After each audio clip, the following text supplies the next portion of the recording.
É muito difícil a gente conseguir analisar isso. É muito difícil a gente conseguir chegar a um ponto e falar, olha, quando a criança faz esse tipo de comportamento, é que ela está sendo, né, usada como instrumento pelo um dos genitores ou pelo responsável. Então, nós, como operadores de direito, temos muita dificuldade. E pelo que eu notei, o psicólogo também. Tem, porque ainda... você mexe com a mente, com o caráter psicológico. É difícil muito subjetivo. Chegar a uma linha concreta, né? Na verdade, assim, e não é.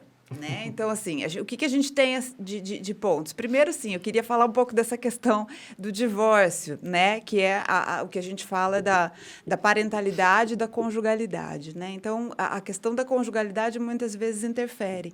E aí, quando a gente fala assim, um casal mal resolvido, que ali fica se cutucando, fica trazendo questões pessoais e colocando a criança no meio disso. Isso é uma violência para a criança. Ela sente eu falo assim, a separação em si pode ser dolorosa para a criança, mas é muito mais doloroso esse litígio e esse conflito. Quando o divórcio é litigioso, né? É muito mais, porque ela fica no meio desse tiroteio. E isso é muito ruim para a criança. A criança, às vezes, acaba virando um troféu. Sim, e é uma violência. Aí a gente chega no título do nosso podcast de hoje, né? Você prefere a mamãe ou o papai? Então, e colocar a criança nesse lugar de ter que escolher entre duas pessoas que ela mais ama. Que ela ama e que ela, né? Olha, fidelidade, né? Isso é um dos pontos que a gente avalia numa perícia de avaliação, numa avaliação psicológica em relação à alienação parental, é isso, né? Ela se alinhou com algum deles, ela demonstra fidelidade total a um, rejeitando completamente o outro, porque até uma criança vítima de um abuso, de uma violência, ela tem ambivalência de sentimentos. Ela quer que a violência acabe, mas ela não quer, às vezes, chegar perto daquele agressor porque ele machuca, porque ele faz alguma coisa que ela não gosta, mas ela tem o afeto. Existe o afeto. Então, acho que isso é uma coisa importante da gente olhar. Quando existe uma alienação que já está num grau, porque a alienação também tem graus diferentes, né? Sim. Então, num grau mais grave, a gente fala que o alinhamento ele é tanto que ela acha que ela está tomando a decisão daquilo e não existe ambivalência de sentimentos. Um dos genitores é completamente mau, que é o alienado, né? A gente fala que é o genitor-alvo. Ele é completamente mau, ele não tem nada de bom, ela não tem memórias de momentos bons que eles possam ter tido, embora eles possam ter tido vários momentos de amor, de afeto, de boas lembranças no passado. Criam-se falsas memórias, né? Pode ser. Mas daí é outro assunto, né? Aí se for falar disso, dá um podcast inteiro. Então, e quando ela tem... até perdi, você me cortou. Meu Deus, perdão. Essa questão de parentalidade e da conjugalidade. Não tem uma figura mais, né, pesada. Então, colocar a criança nisso...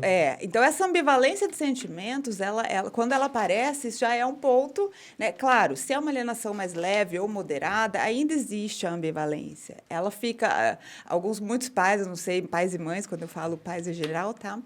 Não sei se vocês têm acesso a isso, mas eles relatam assim, eu peguei a criança, no primeiro, segundo dia, ela ainda estava meio assim, ficou meio isolada, não queria vir, não queria, né, se socializar aqui em casa, mas depois, no terceiro dia, ela já se soltou, já voltou a ser quem era.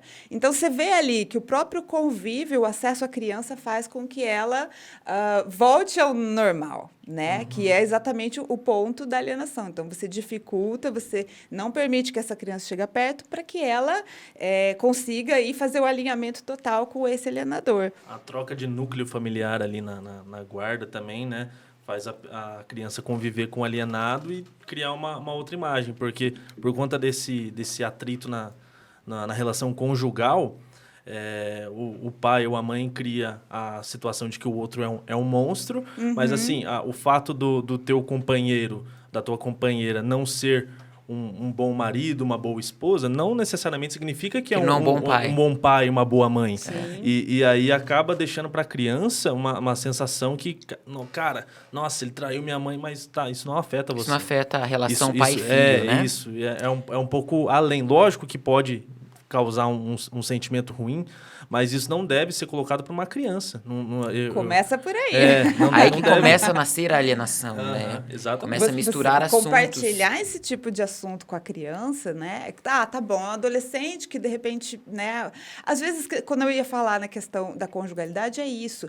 Um casal que às vezes ainda está permeado de muito afeto, né? Ali com muito conflito e às vezes escapa, vamos dizer assim, um comportamento alienador, um ou outro, que você fala, não, ó, tava com muita raiva, cometi o erro de falar para o meu filho mal da mãe, ou né, a mãe falou mal do pai porque estava com muita raiva.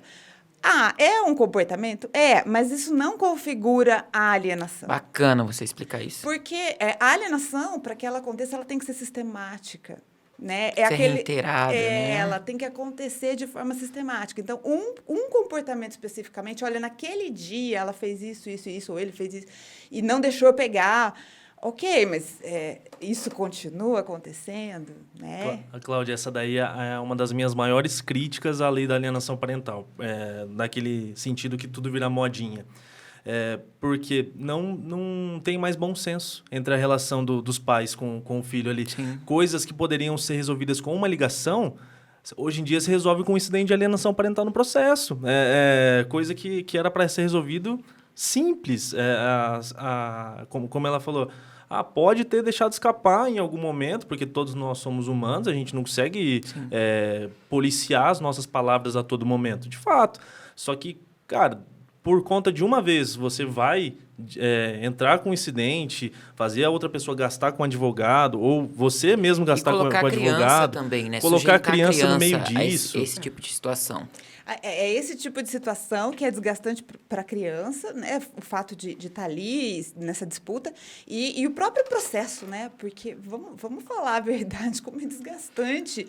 Total. E aí, assim... Ambas as partes, né? Para todas as partes. Daí você tem que passar por uma avaliação e vai lá e faz a avaliação, o genitor, a genitora, faz a criança. A questão processual, eu acho que por si só já prejudica também bastante a criança. Sim, Porque a criança, ela acaba caindo ali naquele meio de processo, né?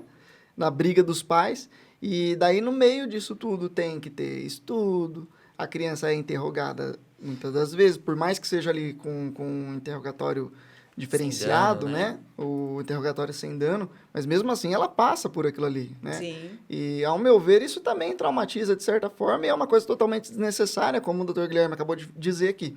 Essa questão processual, hoje em dia, as pessoas perderam muito a noção. Muito bom senso.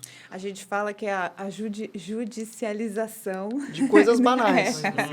Então, coisas que, assim, não é muito melhor, às vezes eu vou atender as pessoas e eu falo, não seria muito melhor vocês, enquanto pai e mãe, decidirem o futuro dos seus filhos do que você deixar um terceiro que nem está no meio, né, decidir por vocês? Então, às vezes os pais perdem a chance ali de repensar e de se reorganizar. A gente sabe que um divórcio é uma situação muito marcante, né? É uma das piores perdas para um sistema familiar, né? E você tem que processar isso. Existe um luto, existem afetos e dependendo da situação, né? Tem muita mágoa envolvida. Então, tem um tempo para isso acontecer. E acho que esse tempo deveria ser um pouco mais resguardado. E muitas vezes o que acontece é que exatamente nesse momento de turbulência vem os processos. É uma espetacularização de dentro de casa, né? Põe para todo mundo ver uma situação particular. Que fica assim, feio para todo mundo.